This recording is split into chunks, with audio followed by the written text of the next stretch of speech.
estão entrando, mas acho que a gente já pode aqui fazer uma introduçãozinha, né? Em primeiro lugar, eu gostaria de agradecer ao OAB de São Paulo, a Secretaria das Comissões, a nossa presidente Rogéria, a nossa secretária executiva Marina, aos amigos palestrantes Gustavo e Alessandra, que prontamente aceitaram, né, esse convite, a todos que estão participando, né, a todos que se envolveram e contribuíram, né, para o acontecimento dessa live. Né. Eu espero que todos estejam bem, inclusive suas famílias. Estamos passando agora por um momento muito complicado, né, um momento muito difícil, né, algumas pessoas com muitas perdas, e tem aí o nosso pesar, né? Mas hoje a intenção é a gente fazer um bate-papo, realmente uma conversa bem descontraída. Para começar, né, eu vou me apresentar. Eu sou a Rose Vuolo, para quem não me conhece, né? Sou advogada especialista em compliance e regulação e sou a vice-presidente da Comissão de Estudos de Compliance da OAB de São Paulo. Acho que é o que basta. Acho que sem mais delongas, eu passo a palavra agora para a Sandra, para ela fazer a apresentação. Oi, Rose, queria muito agradecer a você pelo convite e também a todos, né, que participam dessa comissão tão importante. Parabenizo pela realização dessa live. Acho que é um tema que estão muitas pessoas interessadas, porque é um tema novo, que está, né, em estudo pelos profissionais de compliance. Eu sou a Alessandra Gonçalves, para quem não me conhece, sou sócia fundadora da LEC e também sócia do Gonçalves e Show Advogados Associados, o GCA, que é um escritório focado em governança, compliance, proteção de dados. E espero hoje contribuir um pouquinho para vocês em relação a esse tema. Tenho certeza disso, Ale. Obrigada. Agora a palavra para o Gustavo fazer a sua apresentação, por favor, Gustavo. Obrigado, Rose. Obrigado também, Alessandra, por estar aqui conosco. A comissão, né, de compliance aí da OAB, uma honra. Obrigado aos presentes também, que estão dedicando o seu tempo para nos ouvir, né, dar o espaço aqui para nós. Eu sou sócio da Deloitte aqui no Brasil, responsável por crimes financeiros e riscos regulatórios, notadamente aí os temas de anticoncorrencial, corrupção e prevenção à lavagem de dinheiro, né? Então aí vou aprender hoje com bate-papo. Cada bate-papo eu saio aí com novas ideias, né, com novas missões aqui, e estamos aí à disposição, tanto agora nesse horário como depois do horário da nossa live também. Obrigada, Gustavo. Obrigada, Alessandra. O tema da nossa live de hoje é FCPA, né, as alterações trazidas na nova versão. Né? Acho que com a preocupação com a reputação das empresas, tem feito muitos gestores, né, muitos administradores, se interessarem mais pelo tema compliance e o tema anticorrupção, que é o tema central aí desse guia. Então, em 3 de julho, o Departamento de Justiça norte-americano, DOJ, e a Comissão de Valores Mobiliários, a SEC, publicaram a 2ª edição do guia, certo? Esse guia foi publicado pela primeira vez em novembro de 2012, certo? Em meio à pandemia da Covid-19, né, com muitas coisas acontecendo, algumas entidades públicas com necessidade de contratar equipamentos e serviços sem licitação. Por conta disso, né, alguns riscos acabam tomando uma proporção muito maior, né, do que o cenário de normalidade. Logo, essa atualização trazida pelo DOJ, ela veio num bom momento, né, um momento de explorar, né, e que é preciso investir em um processo de gestão de terceiros, né, numa due diligence, ou seja, no processo de conheça o seu parceiro, né, conheça o seu negócio, para reduzir o risco, né, de ocorrer falhas no cumprimento contratual. A nova versão reforça como a empresa deve se preocupar com o relacionamento com esse parceiro de negócio durante toda a vida útil desse relacionamento, e não apenas no processo de contratação. Então, eu passo a palavra agora para o Gustavo, que ele vai nos abrilhantar aí um pouco mais sobre esse tema. Por favor, Gustavo, a palavra é sua. Obrigado, Rose. Um tema importante mesmo, né? Essa nova versão do FCPA, ele trata, né, que de fato os terceiros não devam ser somente analisados ou monitorados no momento da contratação, mas ao longo de toda a relação comercial como um todo. E também é muito importante deixar documentado, a empresa tem que deixar documentada, não só documentado, mas analisado de fato, qual que é a justificativa para a inclusão, né, do terceiro no seu negócio. O quão ele é importante, né, para você. Ele é um business partner, ou seja, ele é um representante legal seu, ele é um parceiro de negócio, ou ele é só um gestor de obras, né? Ou ele é um fornecedor de serviços, né? Ou de materiais. Então, quem que é esse terceiro? Analisar a sua reputação também, né? Critérios de remuneração. São remunerações fixas? Quais são os indicadores da remuneração variável? Quais são as medidas de avaliação, né, das entregas do serviço dele ou dos produtos, para que a remuneração variável de fato faça valer a entrega, né, que ele assumiu. E o relacionamento com funcionários públicos, né? Quando eu falo relacionamento, quem são os sócios, quem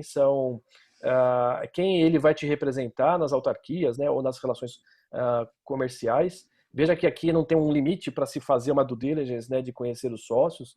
Em alguns casos, né, por exemplo, lavagem de dinheiro, se fala 25% ou 10%, mas quando eu falo de trazer uma empresa para fazer negócio conosco, eu falo que não tem limites, né? Então o CPF tem que ser analisado até no terceiro nível de parentesco, né? Esposa, filho, se tem ali de fato um agente público, né? A experiência recente demonstra que a grande maioria dos casos de corrupção envolve terceiros contratados, né? Para viabilizar a realização de pagamentos ilícitos, sendo esta uma realidade de experiência tanto no Brasil como no exterior, né? Então, por isso que o FCPA aí trouxe essa experiência dos anos anteriores agora, né, para essa versão mais recente, pois viu aí que tinha aí uma negligência, né, uma não atividade das empresas olhando terceiros de fato. Rose, posso complementar? Por favor, Alessandra. Eu acho que mesmo. A gente tinha combinado, tá, gente? Aqui é livre, gente. E assim, eu acho que alguns pontos que o Gustavo colocou foram super importantes. Um deles, a questão da justificativa para a contratação. Um ponto que eu vejo bastante ainda em fase de implementação dentro das empresas. Por quê? Eu não vejo muitas políticas de contratação de terceiros deixar claro a responsabilidade do gestor contratante. É o gestor contratante que tem que justificar essa contratação e ajudar também no monitoramento da prestação de serviço ou do fornecimento do produto, né? Ele que tem que validar também se a empresa realmente deveria efetuar os pagamentos.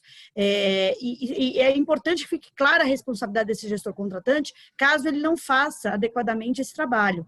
E também tem um outro personagem, né, nesse processo de controle, que é o gatekeeper, ou os gatekeepers, que esse termo não está nesse guia, mas está num outro documento também editado pelo DOJ, que é o Evaluation of a Corporate Compliance Program. Eu vou até repetir, porque às vezes as pessoas estão assistindo. O documento chama Evaluation of a Corporate Compliance Program. Se você colocar desse jeito, DOJ, Evaluation of a Corporate Compliance Program, no Google, você acha esse documento. Ele foi atualizado também recentemente. A minha recomendação, leia o guia junto com esse documento.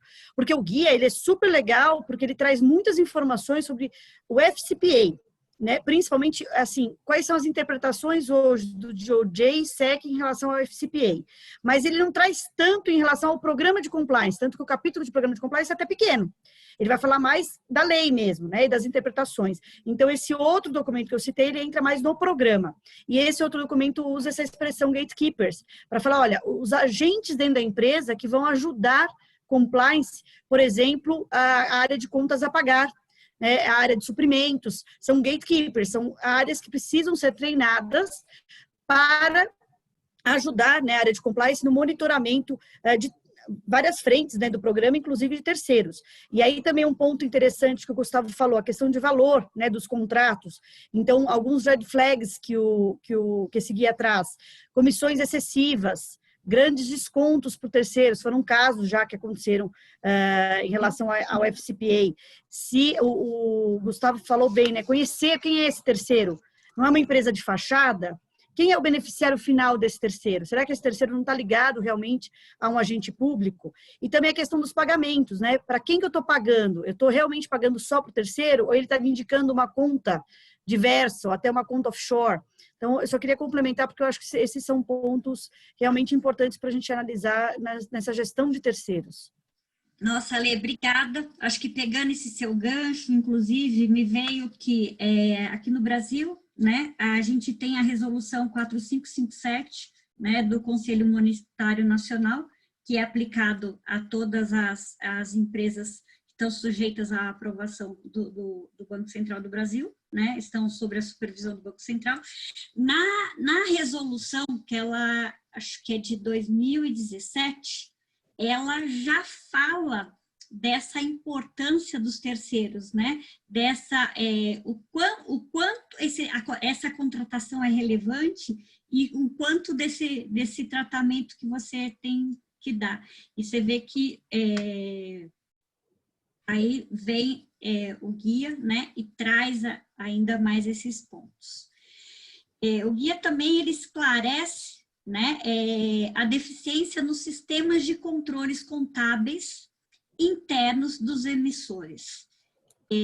A segunda edição, ela deixa claro que essas disposições se aplicam aos sistemas de controles contábeis internos de uma empresa.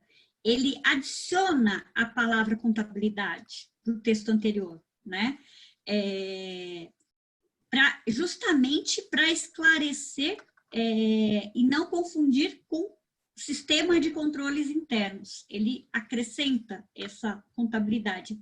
Além de responsabilidades criminais, né, por violações contábeis e outros pontos, né, outras disposições contábeis que o Gustavo vai explorar um pouquinho para a gente. Por favor, Gustavo, a palavra é sua. Obrigada. Obrigada, Rose. Alessandra, um bom ponto também que você trouxe. Sim, de fato, né, para nós que somos contadores, né, eu brinco que tem o contabilês, né, a linguagem da contabilidade, e as demonstrações financeiras, elas servem como um disclosure, né, ou seja, uma prestação de contas para o próprio acionista, para a sociedade, né, e para o mercado de capitais, assim como reguladores e fiscalizadores. Então, eu sempre falo com os nossos clientes e amigos, eu posso ter o melhor processo, eu posso ter o melhor sistema, eu posso ter a melhor organização, as melhores pessoas, mas se eu não contabilizei, está tudo errado, né? E se eu contabilizei errado, está tudo errado, porque é ali que eu demonstro o poder dos ativos e dos passivos da minha empresa, né? Ou seja, os meus direitos e obrigações, direitos, né, do lado esquerdo ali, os seus ativos, e as obrigações, o passivo ali do lado direito.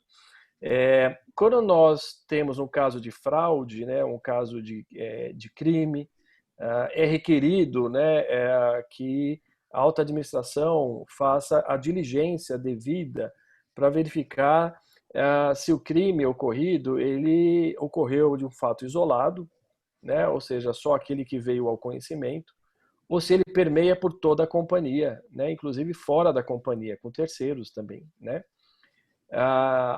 a administração é a primeira responsável a fazer a diligência devida, né? O dever de diligência é do administrador, ele que, quando conhece um fato, ele não pode fazer a cegueira deliberada, que falamos sempre nas nossas conversas, né? Então, isso aconteceu uma vez. Não, ele tem que ir profundo nas suas análises.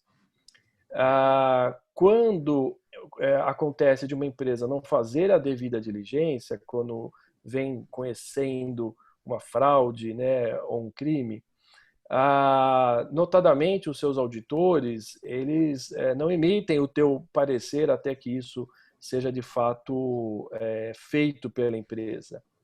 A relação cliente, né, e auditor, ela é muito próxima, né, do cliente advogado e do cliente outros profissionais, né? A relação de confiança. Então, se não há relação de confiança para vir ao seu auditor ou ao seu advogado para fazer o que é certo, então esse produto final, que é o parecer, ele não deve ser emitido, né? Porque tem uma etapa antes, quando se emite um parecer. A alta administração, ela assina uma carta, né, de compromisso em que todas as informações foram passadas para o auditor, né? Que tudo que a administração conhece, que pode detupar, né, ou trazer novas informações ao auditor que possa mudar a opinião do parecer ou os números, ela foi apresentada ao auditor. Então, se ele vai assinar essa carta sem fazer a devida diligência, essa carta não tem fundamentação, né? Ela não tem uma validade, porque houve uma fraude, ele não pode assinar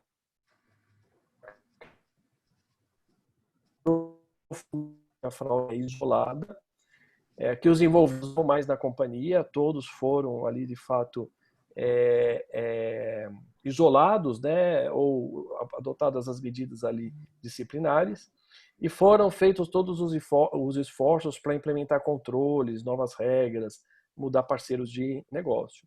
Então, é muito comum, tanto no Brasil como fora, os pareceres, os balanços demorarem para sair quando uma empresa ela começa a ser investigada ou quando há um ato aí de corrupção, muito porque a administração ainda não acabou a devida diligência, as devidas investigações. Então, o FCPA, o guia, ele traz essa preocupação, ele é um alerta para os monitores externos também, né? Se a empresa, de fato, ela deliberadamente fez esse seu papel de ir atrás e não simplesmente ficar míope e negligenciar um ato que pode ser pervasivo. Inclusive, quem assina essa carta pode ser um envolvido também, né? Então, isso também é um fator muito relevante de fazer a devida due diligence, a devida investigação, né? Que é muito fortemente apoiado, aí, liderado por advogados, aí, né? Então, com profissionais aí, forenses aí do mercado. Então, veio em bom momento essa obrigação, né, de falar sobre contabilidade, investigações e FCPA. Obrigada. Ale, você gostaria de complementar alguma coisa? Gostaria. Eu acho que o Gustavo trouxe um ponto super importante, né? Na Lava Jato, nós vimos algumas empresas que tiveram as suas demonstrações financeiras, né, paradas, entre aspas, sem aprovação por conta dos casos que estavam sendo noticiados, tanto aqui quanto fora, né? Porque nós temos as demonstrações financeiras brasileiras, que, como o Gustavo falou, se o auditor não está se sentindo confortável, ele simplesmente não vai, né, assinar. Mas também nós tivemos casos em que as demonstrações aqui estavam, entre aspas, ok para a assinatura do auditor, mas precisava ser feito o 20F, que é o formulário que reflete as demonstrações aqui para a SEC, né, para a CVM norte-americana, o similar à CVM norte-americana. O que acontece? Aqui no Brasil, nós temos a possibilidade de demonstrações financeiras com ressalvas, né? O Gustavo pode depois explicar melhor. Mas lá fora, no 20F, não. Então, nós tivemos um caso, por exemplo, que as demonstrações aqui tinham ressalvas, quando colocava no 20F não podia, então a empresa teve que abrir investigação por conta disso. Acho que um outro ponto importante também, que esse guia ele fala muito, né, de casos em que pagamentos não foram contabilizados. casos relacionados a intent, né, que é a intenção. Você contratou o terceiro para uma consultoria, por exemplo, mas a intenção não era essa. A intenção era você pagar a propina via o terceiro. Então, também você registrar aquele documento na contabilidade, só, entre aspas, fazer o cara crachar, não adianta, né? Você tem que registrar o que efetivamente aconteceu, a real intenção da transação. Obrigada, Lê. Acho que isso que você, né, o que os dois falaram foi muito importante, mas esse ponto, né, da real intenção, né, eu acho que realmente, e essa diferença, né, daqui a gente aceitar essas ressalvas, né, no 20R, chega lá, tem que abrir essa investigação, né? Eu não sei, Gustavo, você gostaria de complementar com mais alguma coisa? É, Não, é isso mesmo. A Alessandra complementou bem, né? Então, até que se tenha toda a segurança que os fatos vieram ao conhecimento, você não pode ir a mercado, né? E aí o parecer do auditor, o 20F, assim como o legal opinion, né, de um advogado, ele tem fé, né? Então, de fato, é um documento com muita credibilidade.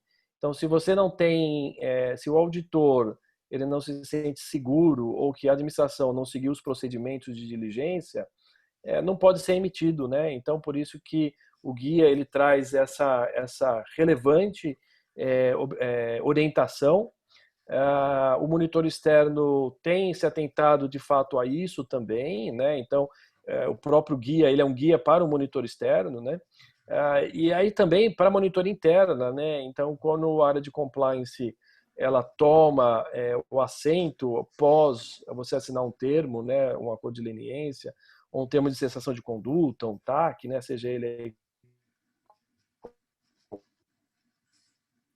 o compliance officer tem que também fazer isso, né? A monitoria interna dele tem que considerar a devida diligência como parte do seu programa, até para dar suporte para a administração, para depois ele informar os seus advogados e os seus auditores, né? Então isso é muito importante. Obrigada, Gustavo. Obrigada, Lê. Bom, as empresas brasileiras que mantêm negócios com os Estados Unidos, né, precisam ajustar rapidamente essas diretrizes. A gente já viu algumas aqui, né, porque as empresas norte-americanas estão exigindo, né, essas atualizações dos seus parceiros comerciais, com cada vez mais frequência, né, e que respeitem as normativas daquele país, como uma verdadeira condição para continuidade de negócios. Então, eu gostaria agora que o Gustavo falasse um pouquinho para a gente sobre a gestão, né, de terceiros, e depois, né, se a Alessandra já fica à vontade já para fazer seu complemento e também entrar com a nossa parte de pagamentos a terceiros, presentes, entretenimentos, contribuições à caridade. Por favor, Gustavo. Obrigado, Rose. Esse é um tema muito importante e de fato, as empresas ainda estão num processo de criar sua maturidade de gestão de terceiros. Ainda não vejo uma alta maturidade, né? Somente aquelas que passaram por um grande escrutínio, né, ou uma grande exposição que verificaram essa necessidade. Gestão de terceiros envolve governança, né? Envolve governança e ferramentas. Então, primeira etapa, né? Saneamento da base de terceiros. Não adianta eu ter ali terceiros que eu nunca contratei, né? Se eu tenho ali habilitado, o meu gerente de área ele pode contratar, né? Porque está lá habilitado. Então, sanear a base de terceiros.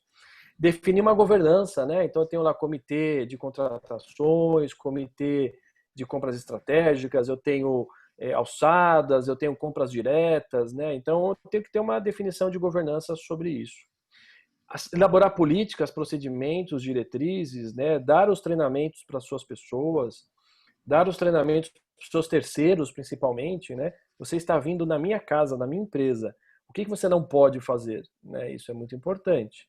E ter uma análise e implementação de indicadores, né? Então, essas aqui são as 4 grandes pilares. Dentro esses 4 grandes pilares, eu definiria a gestão de terceiros com mecanismos de gestão e controle e monitoramento. Mecanismos de gestão e controle. Eu tenho desde a pré-contratação, seleção, homologação e cadastro. Então, qual que é a estratégia de avaliação desses terceiros, né? Então, eu preciso saber o que eu vou fazer em termos de background check, né? Crimes ambientais, crimes trabalhistas, assédios, CNPJs, se eles têm licenças. Às vezes eu contrato um fornecedor que tem que ter licença ambiental, licença de vigilância sanitária. Então, de fato, ter uma definição da estratégia na pré-contratação e fazer uma due diligence de terceiro com red flags, né? Então, o meu sistema ele tem que soltar alguns alertas. Olha, esse terceiro ele tem um farol vermelho para te representar, ele não serve. Esse terceiro tem um farol vermelho, mas ele não vai te representar, ele vai vender produto. Então, você compra produto dele, ele entrega e você paga, né? Então, como eu faço uma relação de alertas com a minha necessidade e ver um pouco o que a Alessandra também comentou, qual que é a minha necessidade de trazê-lo para dentro da minha casa, né? Na fase de negociação e contratação, eu uso esses mesmos princípios também. Veja que eu pré-contrato, negocio, mas depois eu tenho a gestão do contrato, que aí vem o contas a pagar, que a Alessandra vai falar um pouquinho, né? Ela fez uma provocação nos nossos bastidores, quero ouvir ela aqui também, né? Então, veja que mecanismo de gestão e controle, então a gestão de contrato e compliance é muito importante. Eu pergunto sempre para os meus clientes, quais são os seus contratos assinados hoje? Eles dificilmente têm um sistema de gestão de contrato. Se eu falar para você hoje assim, quais são os passivos que você assinou nos seus contratos? Passivos seriam, se eu cancelar ele hoje, tem cláusula de quebra de contrato? Eu vou gastar milhões, né? Tem seguros, eu vejo muito o jurídico se envolvendo, e o jurídico recomenda, para fazer um contrato com esse terceiro, o contrato tem que apresentar uma apólice de seguro.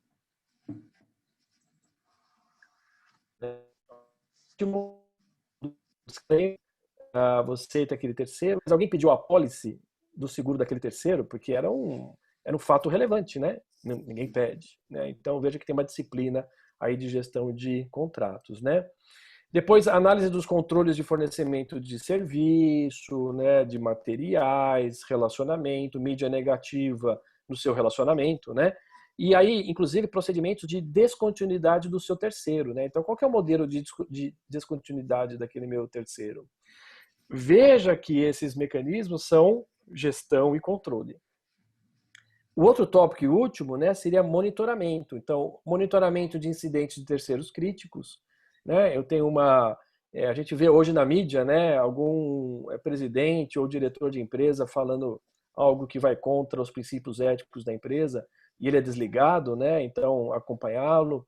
Você vê terceiros, né, incorrendo em crimes, seja de corrupção, peculato, seja eles de crimes cibernéticos, né? E ele está fora da sua empresa, ele não está fazendo para você, mas ele fez.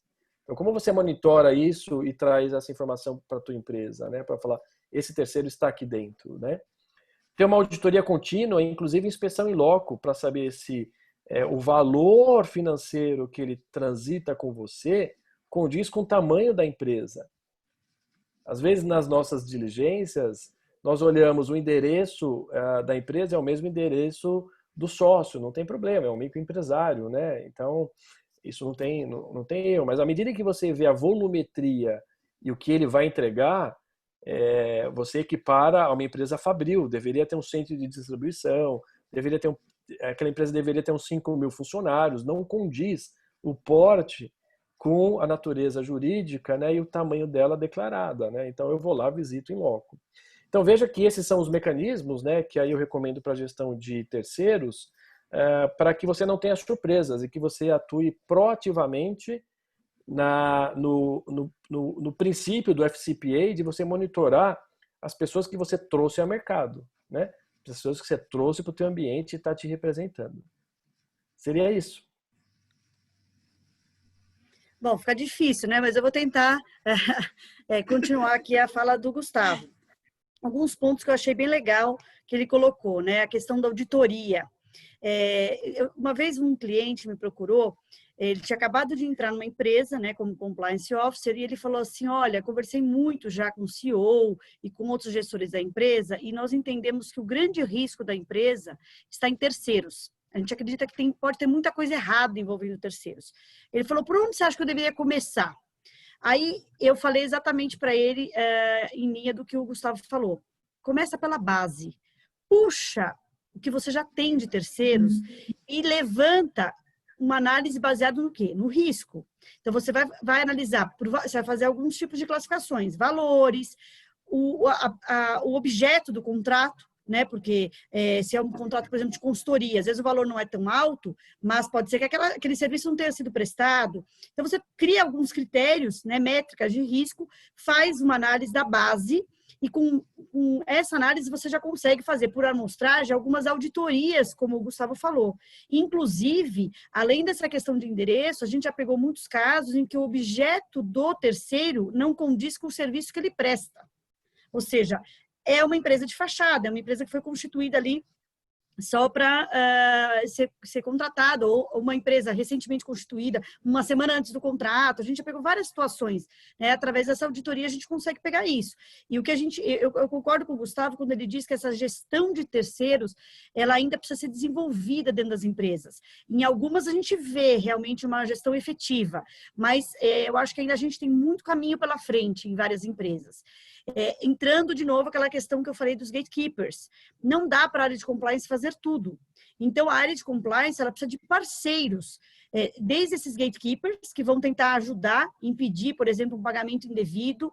Os gatekeepers precisam ser treinados pela área de compliance, justamente em relação aos red flags, alguns que a gente comentou, outros que estão lá no guia também. E não só isso, se por acaso eles deixaram passar. Houve um caso de um cliente nosso que a gente ajudou a implantar um programa de compliance junto com gatekeepers. Então, nós fizemos o treinamento de todos os gatekeepers e depois desse treinamento, alguns casos foram aparecendo e aí a gente começou a dar advertência para os gatekeepers, porque eles também precisam entender que, a partir do momento que ele está ali no grupo de gatekeepers, ele tem uma responsabilidade, né? De tentar evitar, por exemplo, o que o Gustavo falou, o que é muito comum nas empresas. Não é só um problema de saber quais contratos você tem. Você tem contrato? Tem vários casos que a gente pega de fraude que não tinha nem contrato, ou de pagamento indireto de propina que não tinha contrato. Contratação de terceiros que têm relação com o poder público, eu brinco, né? Despachante. Quem contrata despachante via contrato? A maioria é telefone ou e-mail, e é um terceiro de altíssimo risco. Então, vem de novo a história da classificação de riscos, né? Então, eu acho que eu queria só trazer esses pontos, porque eu acho que agregam ao que o Gustavo falou. Com relação a presentes, entretenimento, doações, esse guia também traz, ele já trazia, né, na versão anterior esses temas, mas agora ele esclarece um pouco mais. Uma coisa muito interessante desse guia, em vários momentos, eles mencionam, o FCPA não é contra e não tem nenhuma regra, né, que proíba as empresas de dar brindes, entretenimento, doações. Ele martela nessa frase, né? Ele diz o seguinte, o que o FCPA não autoriza é o pagamento com a intenção de corrupção. Mas você, por exemplo, oferecer brindes, você pode. Inclusive, ele traz até uma colocação bem interessante, que ele fala assim, ninguém vai se sentir corrompido com o pagamento de um café ou até de uma refeição num valor razoável. Não teve nenhum caso até agora, eles colocam lá no guia, envolvendo investigação, que só envolvia esse ponto específico, um cafezinho, uma refeição razoável. A gente só abriu investigação quando tinha muito mais do que isso, né? Era um processo sistêmico de corrupção. Por exemplo, a questão de presentes. Ele fala, você pode dar presentes? Pode, até porque faz parte, né, de muitas culturas, de negócios. Desde que seja um presente aberto para todo mundo, desde que sejam valores razoáveis. Então, ele traz casos, por exemplo, de empresas que deram presentes extravagantes de casamento, né, para um agente público, então um caso a ser analisado. Entretenimento, por exemplo, ele diz, é óbvio que as empresas podem pagar, né, a viagem para os seus clientes, agentes públicos, mas ele traz um caso, por exemplo, de uma empresa chinesa que pagou para os agentes públicos chineses, não só a ida às instalações da empresa, mas passeios por pontos turísticos dos Estados Unidos. Las Vegas, inclusive dava dinheiro para eles gastarem nessa viagem. Outro ponto que a gente falou lá atrás, não registravam essas despesas. Aí eu brinco, né? Porque será? questão, por exemplo, da doação. Também traz um caso bem interessante de uma empresa na área da saúde, que eles fizeram uma doação para a restauração de um castelo. Só que quem estava à frente, né, o agente público que estava supervisionando esse trabalho, era justamente o agente público que podia influenciar os negócios da empresa. Então, quer dizer, e aí eles acharam na investigação de OJ e a SEC que a intenção não era doação, a intenção era justamente influenciar o agente público. Então, de novo, a história da intent, né?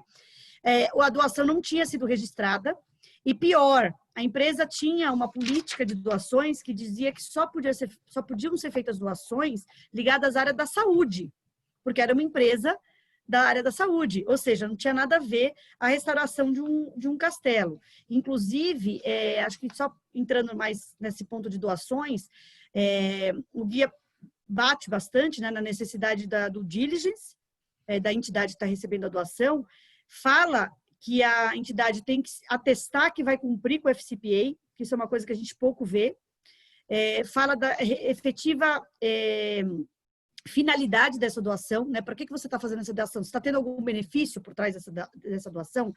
Ter um contrato de doação, de novo a história do contrato, a gente vê muitas doações, às vezes, sem a formalização, né? Checar para quem que está sendo feito o depósito e, óbvio, se não tem nenhuma relação direta ou indireta com o poder público.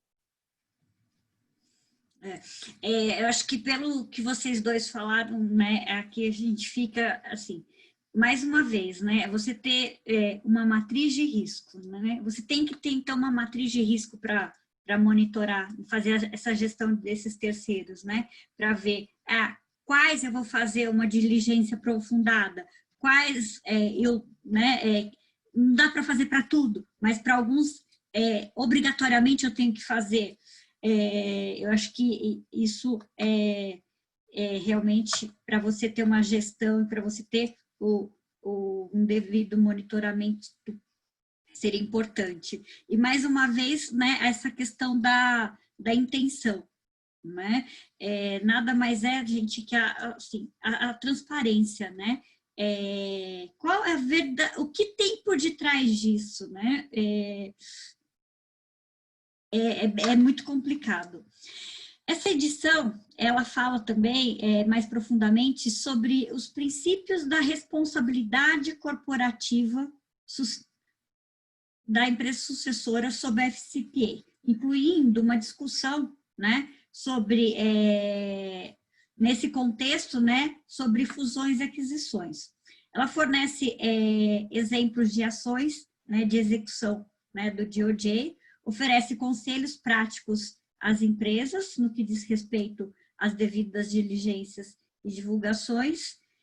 E para falar um pouquinho mais sobre isso, né, do diligence e as operações de M&A, peço para a Alessandra, né, e depois para o Gustavo, por favor, fica à vontade de complementar esse assunto, e também gostaria que vocês falassem um pouquinho mais também sobre a responsabilidade, né, que eu acho que tem um pouco a ver, a responsabilidade dos gestores de fundos.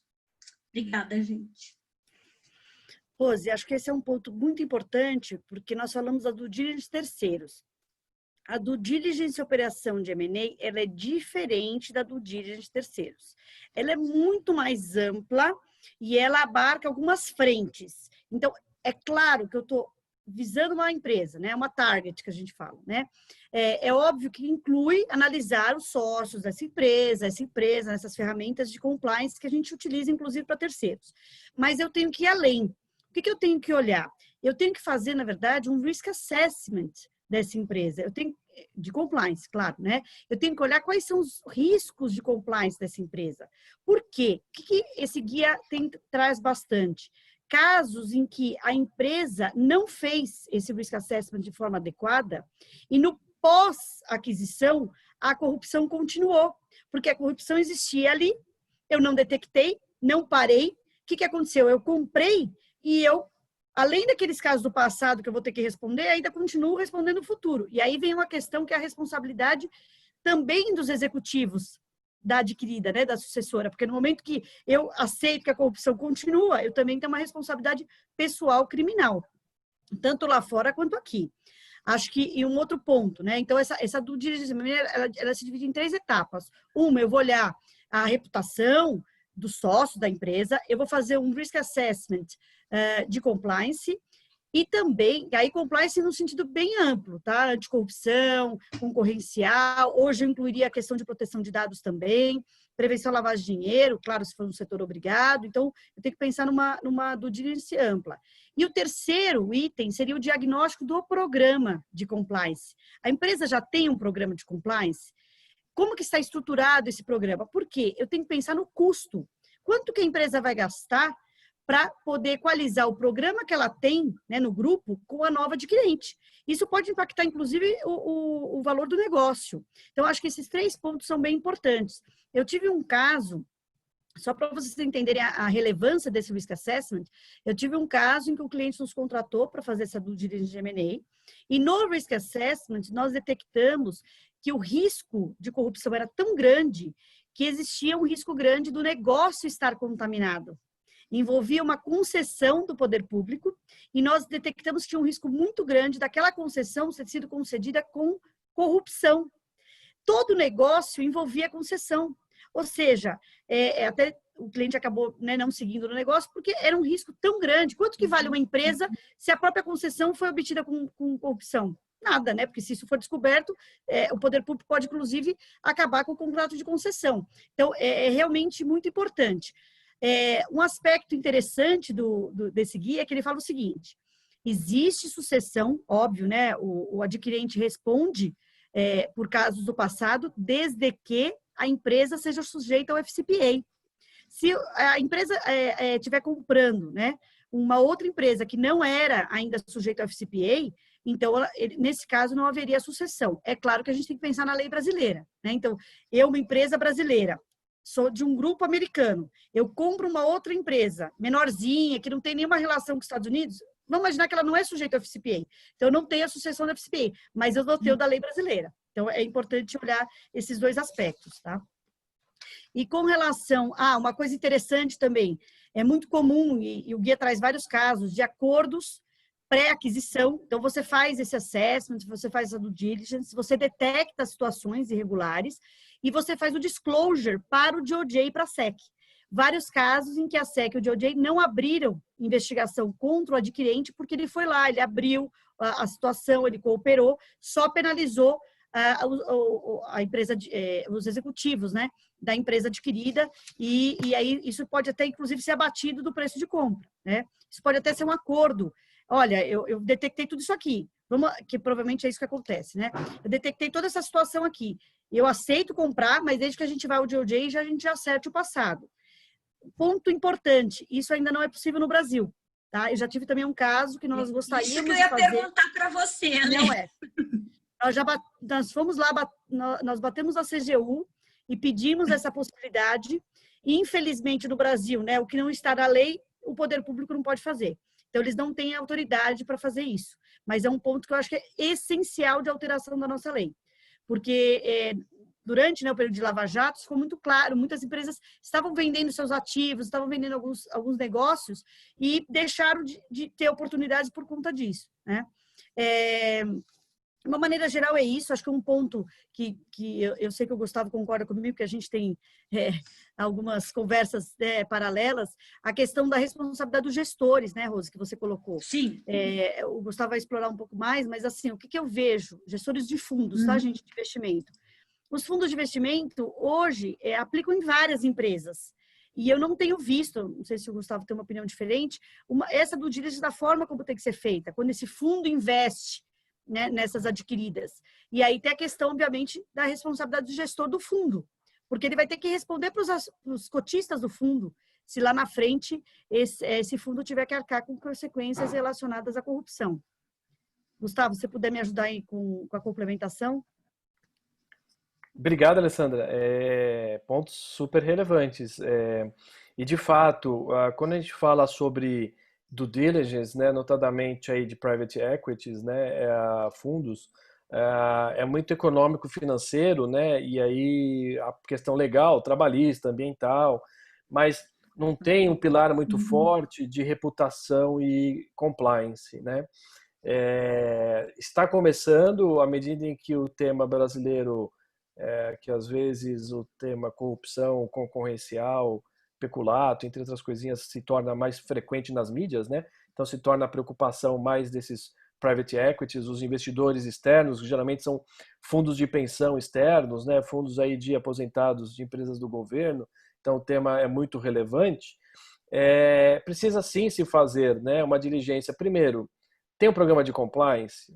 Será que a due diligence não deveria ter uma pesquisa, né, ou entre aspas, um interrogatório com o presidente da companhia, os diretores e a área comercial sobre o que eles fariam ou não fariam em algumas situações? E aí essa M&A due diligence tiraria uma fotografia de que essa empresa que você está comprando, as pessoas que estão lá têm mais flexibilidades, são mais flexíveis a corromper ou aceitar suborno para fazer negócio, né? Quando você vê isso, você percebe que, de fato, não é só comprar uma empresa, mas é fazer uma gestão de mudança, né? Uma gestão de mudança cultural, que ela não aparece em um mês ou no plano de 100 dias pós-aquisição. Às vezes ela demora 3 anos, né? Então eu já tenho que pensar, inclusive, na troca do executivo quando eu compro uma empresa. Trazer um executivo que conheça a minha cultura, a minha visão, e também saber se há um vício, né, naqueles ativos, como a Alessandra bem comentou, que às vezes eu não consigo crescer mais aquele negócio, porque ele já está viciado na corrupção, né? Os seus fornecedores, os seus distribuidores, né? Se o teu distribuidor não vai mais ganhar aquela comissão variável da nova empresa, ele simplesmente corta o teu contrato e vai para o outro que paga mais, né? Então, quando eu percebo esse efeito dominó em relação a compliance, integridade, reputação, isso tem que ser, sim, mencionado no relatório da due diligence, né? O próprio FCP, ele trata esse tema, que a área de compliance, ela tem que ajudar, inclusive, ajudar a empresa a adotar procedimentos para promover uma rápida integração, né, quando você compra uma empresa.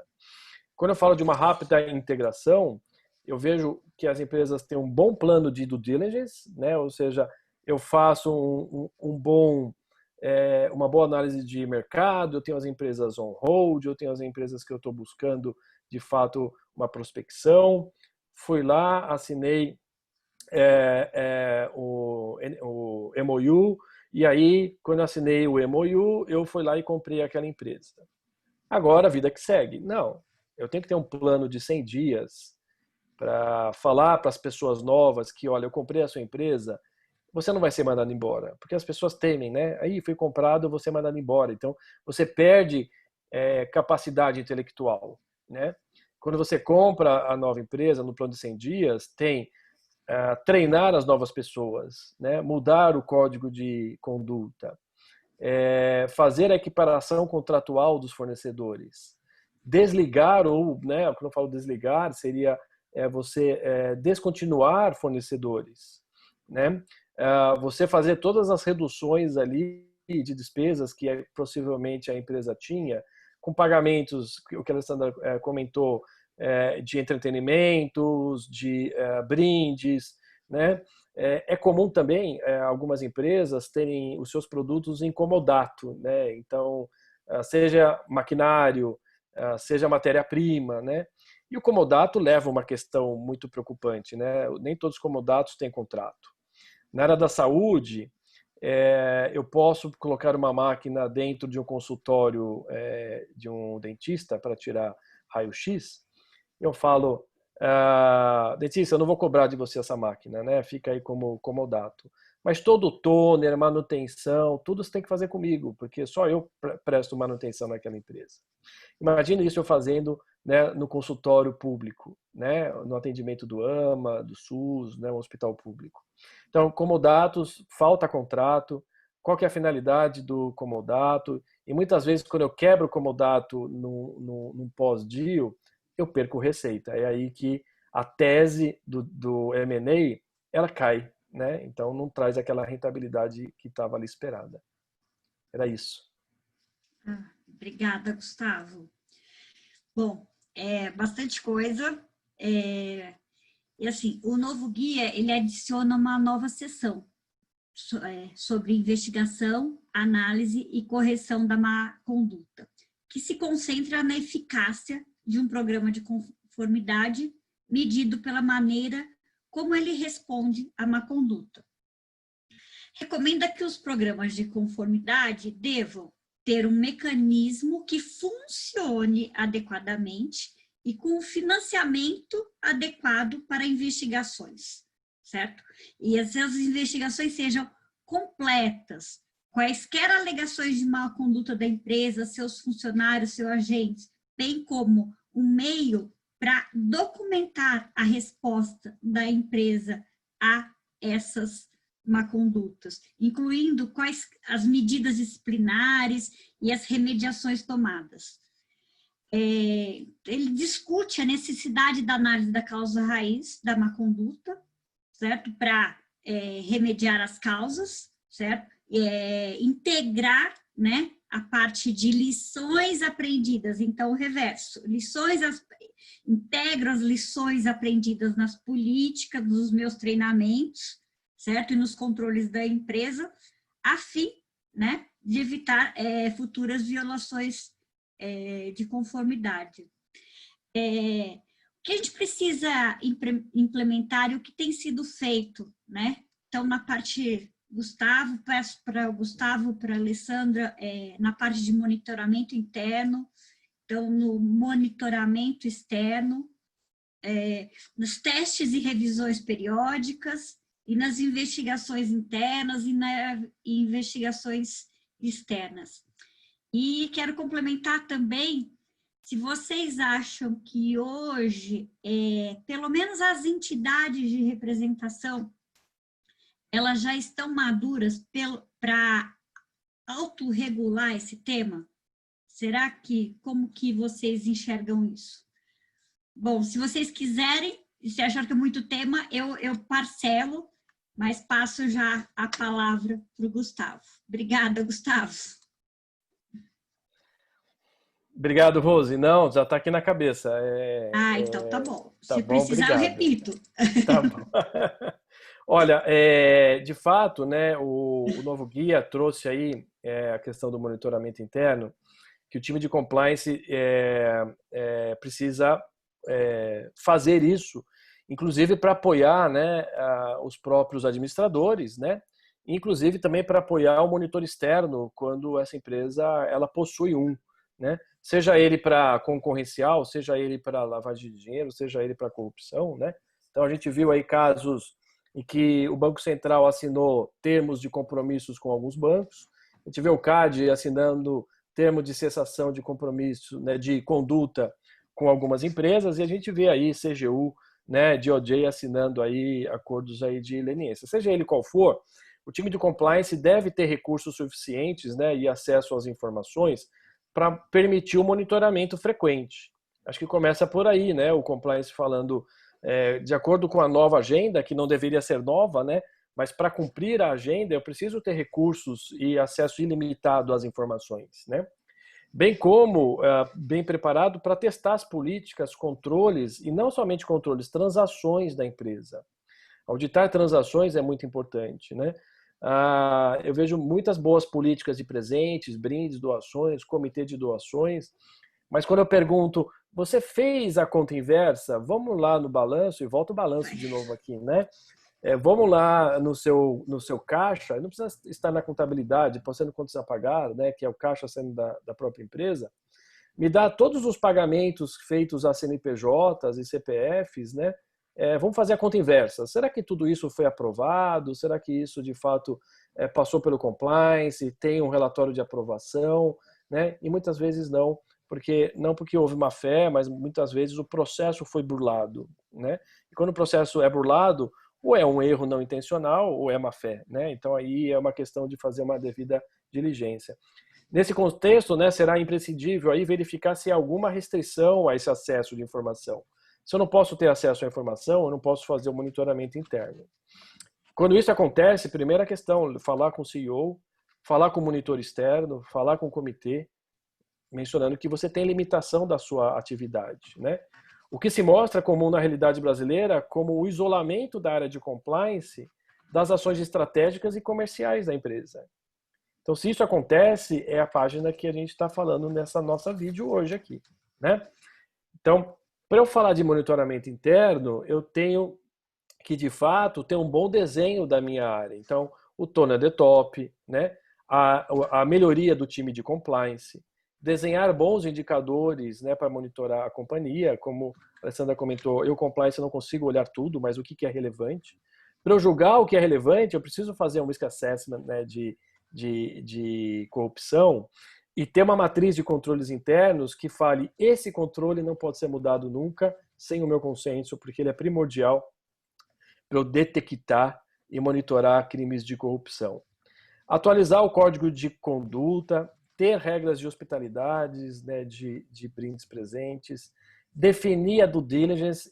Quando eu também pergunto para a empresa, me dá o seu checklist de due diligence. Gustavo, eu não tenho. Cada M&A, eu espero o meu advogado passar para mim e eu aceito. Não. Qual que é o teu apetite da due diligence? O que você, como empresa, quer ver? Quando eu questiono isso, vem uma interrogação, né? Não, eu confio no meu advogado, eu confio na minha empresa de auditoria.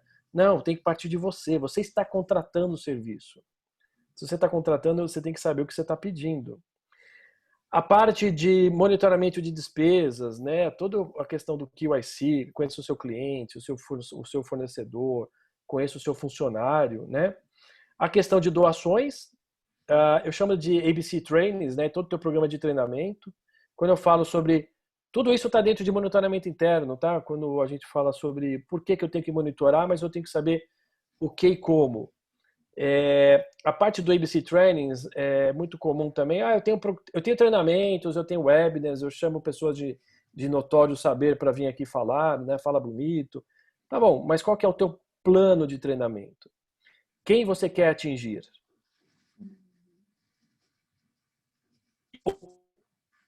Isso eu não tenho. Né? Então isso é muito importante. Relações governamentais também, né? Quem pode falar com o governo? Quem pode fazer o famoso o lobby ético, né? Nos Estados Unidos é regulado, tem uma lei, né? Mas aqui tinha uma medida, tinha um projeto de lei, não foi para frente. Considerar também no monitoramento interno os compliance roadshows, né? O compliance, quando ele vai nas áreas e ele faz o marketing interno, ele propaga princípios, né? Ele propaga valores, ele propaga as regras. Naqueles roadshows vem também informações, seja com terceiros, seja com funcionários, né? E quando eu faço esses treinamentos e o compliance roadshow, quem tem que estar na frente falando? O presidente e os diretores. Não é o compliance ali como representante. É ele dando o tom. Se o presidente e o diretor da empresa ele fala o que pode ou não pode, não vai ser daqui uma hora ou daqui um mês alguém indo na sala dele pedindo flexibilidades. E, nossa, ele falou para mim, ele estava lá falando, eu não vou lá bater na porta dele falando se eu posso ter flexibilidades, né? É diferente quando o compliance fala, ele fala, o compliance disse isso, mas deixa eu perguntar para o presidente e para o diretor se eu posso. Olha como tem aqui uma diferença muito grande. O monitoramento interno também inclui o onboard de novos funcionários, né? Então, o checklist de onboard, acompanhar se eles fizeram os treinamentos de uma forma presente, né? Canal de denúncia, eu vejo muito o canal de denúncia somente tratando de denúncia, mas eu não vejo o canal, quando eu falo monitoramento interno, bebendo do conhecimento do canal. Se eu mostrar para as empresas que, olha, aqui no meu canal tem muito assédio, eu fiz campanhas, eu escrevi a minha política e o assédio diminuiu. Olha, aqui eu tenho erros que pareciam fraudes, mas eram erros. Eu fiz mudança nos processos, mudança nas políticas, os erros não acontecem mais. Então, se eu não faço essa mensuração e faço o plano de ação e depois a propaganda, ou seja, a prestação de contas, o canal de denúncia também tende a ser só um canal para desabafo ou para denunciar, né, ou para fazer boato, mas não tem uma finalidade também de melhoria da cultura da empresa, né?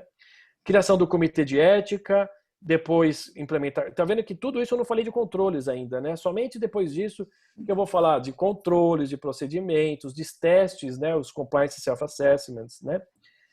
o próprio compliance pode se autotestar, ou o gestor da área, de uma forma educativa, ele fica sendo como o embaixador do compliance, ou ele fica sendo como replicador do compliance, ou ponto focal, e ele se autoavalia. Isso é uma melhoria de conhecimento, né? Ele vê que no dia a dia ele tem errado, está na hora de pedir mais headcount, ou está na hora de talvez tirar controles que não são necessários, né?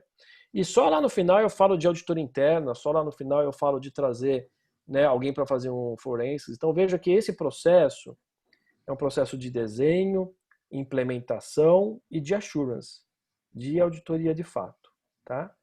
Indo para a tua última pergunta, né, eu acho que as ordens de classe, somente aquelas, a minha percepção, Gustavo, tá? Então é opinião pessoal. Aquelas ordens de classe que acompanham os seus associados ou a sua classe, que ela é fortemente regulada, falo de bancos, SUSEP, empresas CVM, né? Que elas são fortemente reguladas, eu acho que elas estão preparadas assim para monitorar talvez ali uma área de compliance, se ela está seguindo efetivamente ou não uma rotina, né? A Febraban tem autorregulação, né? A SUSEP também tem, a própria B3 para mercado de capitais, né? Então, vejam que são mercados maduros, regulados, fiscalizados, supervisionados, né? Com alto nível de governança em que se consiga ter uma autorregulação. Se não for nesse patamar, talvez eu veja que não seja efetivo. Eu acho que é mais apontando melhorias onde a empresa nem teve a oportunidade de se perceber ainda que a melhoria tem que partir dela. Era isso. Obrigada, Gustavo. Eu concordo com essa posição do Gustavo. Com relação ao monitoramento, eu vou fechar 2 temas que são perguntas que apareceram aqui para a gente no chat. Eu não sei se eu entendi muito bem as perguntas, mas uma delas pergunta sobre a questão da verificação da compatibilidade econômica do contrato com a produção. Eu imagino que você queira dizer assim, aquilo que está sendo cobrado realmente vale, né, aquilo que está sendo entregue? Sim, eu entendo que isso faz parte da gestão de terceiros, pode ser feito por compliance, pode ser feito por outras áreas em parceria, mas deveria ser feito. Além disso, outra pergunta que se faz aqui é em relação ao prazo, né, para atualização da due diligence de terceiros. Porque eu diria assim, entra nesse processo de monitoramento de terceiros. O que você pode fazer? Com base na classificação de riscos, você vai criar também essa periodicidade de monitoramento. Então, você viu lá um terceiro de alto risco, provavelmente você vai pedir para que você faça, além de você ter uma ferramenta de compliance, que vai sempre te passar algum alerta, né, alguma mudança de status, você vai fazer uma nova due diligence em 6 meses, 1 ano. Ponto importante, colocar prazo para os contratos. Quando eu coloco prazo para o contrato, a área contratante é obrigada a voltar em compliance para poder fazer o aditivo. Se eu deixo o contrato com prazo indeterminado, eu corro o risco de a gente não conseguir fazer esse monitoramento de forma efetiva. Tá? Agora, acho que 2 pontos, né? Só para complementar a pergunta da Rose, investigação interna. Realmente, Rose, o guia traz, né, dispositivos mais robustos sobre investigação interna. De novo, vamos analisar esse guia junto com aquele outro documento, Evaluation of a Corporate Compliance Program. Tá? O que esses 2 documentos falam, né, de uma forma resumida sobre investigação? A empresa tem que ter procedimentos claros sobre investigação. Então, não vejo também muito no mercado empresa com política de investigação interna. É muito importante essa política. É muito importante ter realmente tudo documentado, o processo documentado, inclusive para você depois ter uma defesa até na esfera trabalhista. Quando eu penso em investigação, quem vai questionar? O poder público, se for uma questão ligada à corrupção, mas outras questões, quem geralmente questiona é a Justiça do Trabalho. E a Justiça do Trabalho, ela tem aceito algumas situações de medidas disciplinares quando a empresa mostra que aquele processo é robusto, que aquele processo é documentado, que não há tratamento diferenciado numa investigação. Então, é importante ter esses tratamentos, esses procedimentos documentados. Outra coisa, uma equipe especializada, ou interna ou externa, que trate, né, dessas investigações. A causa raiz, por quê? Eu preciso descobrir por que aconteceu aquele fato. Né? Por que aquela fraude aconteceu? Por que aquela corrupção aconteceu? Porque eu tenho alguma coisa que não está funcionando dentro do meu programa de compliance. Ou eu preciso de uma política nova, eu preciso de um treinamento, ou eu preciso de um novo procedimento.